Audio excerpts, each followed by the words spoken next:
नमस्कार दोस्तों, स्वागत है आप सभी का हमारे YouTube चैनल पर।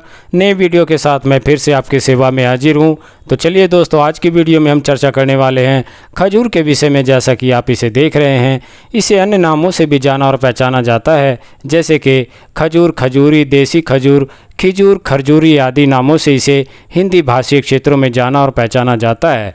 और इसे बंगाली में खेजूर और पंजाबी में इसे खाजी कहा जाता है और अंग्रेजी में इसे वाइल्ड डेट, इंडिया डेट आदि नामों से इसे जाना जाता है। और आपके क्षेत्र में इसे क्या कहते हैं, कमेंट बॉक्स में अवश्य बताइएगा।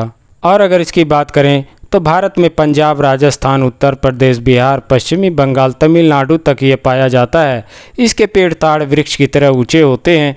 ये बाग बगीचों में लगाए जाते हैं और इसे खेतों के आसपास और वीरान जगहों पर भी इसे देखा जा सकता है। ताड़ की ताड़ी पीने वाले इसकी ताड़ी निकाल कर पीते हैं और बेचते हैं। इसकी ताड़ी से गुड़ भी बनाया जाता है, जो कि गन्ने के गुण से भिन्न तथा दानेदार होता है, जो खाने में बहुत ही मीठा और स्वादिष्ट होता है। तो चलिए दोस्तों, बात करते हैं इसमें पाए जाने वाले रासायनिक तत्वों के विषय में।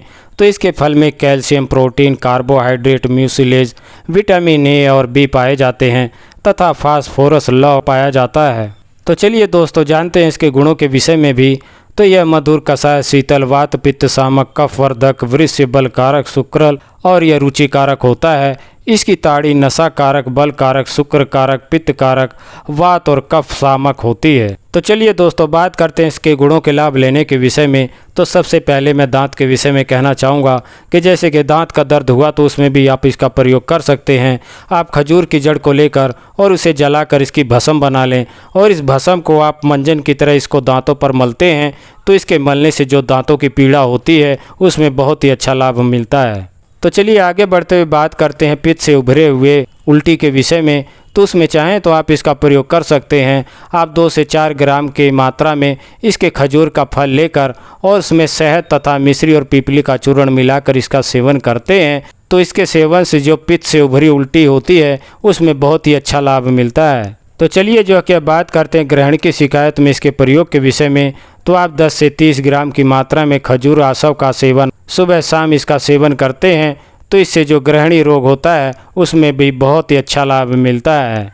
तो चलिए चर्चा को आगे बढ़ाते हुए बात करते हैं हिचकी के विषय में। तो हिचकी की शिकायत हो जाने पर आप 2 से 4 ग्राम खजूर बीज की मज्जा और इसमें आधे ग्राम की मात्रा में पीपली चूर्ण और शहद इसमें मिला करके इसका सेवन करते हैं, तो इसके सेवन करने से जो हिचकी की शिकायत होती है उसमें बहुत ही अच्छा लाभ मिलता है। तो चलिए अब बात करते हैं पित्त से उभरे हुए खांसी के विषय में।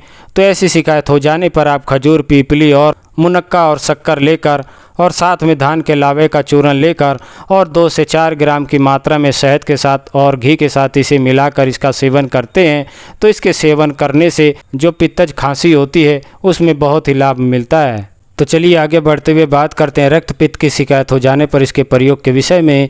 तो रक्तपित्त की शिकायत हो जाने पर आप खजूर के फल में शहद मिलाकर और इसका सुबह शाम इसका सेवन करते हैं, तो इसके सेवन से जो रक्तपित्त की शिकायत होती है उसमें बहुत ही अच्छा लाभ होता है। तो चलिए दोस्तों, बात करते हैं मलेरिया वाले बुखार के विषय में।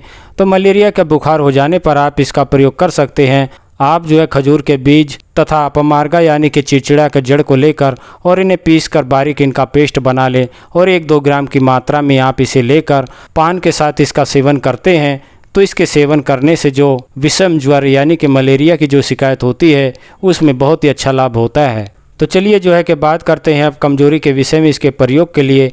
तो सामान्य दुर्बलता में आप इसका प्रयोग कर सकते हैं। आप खजूर के फलों को बादाम, पिस्ता और शक्कर के साथ इन्हें मिलाकर इसका सेवन करते हैं, तो इसके खाने से जो सामान्य दुर्बलता होती है वह दूर हो जाती है। तो आशा करता हूं कि मेरा ये वीडियो आपको पसंद आया होगा। मेरा ये वीडियो आपको पसंद आया तो कृपया करके इसे लाइक, शेयर और सब्सक्राइब करना ना भूलें। साथ ही बेल आइकन को भी प्रेस कर लें ताकि आने वाली हर वीडियो आप तक पहुंचती रहे। तो आपकी स्वास्थ्य की कामना के साथ अब मैं आपसे विदा चाहूँगा। नमस्कार, जय हिंद, जय भारत।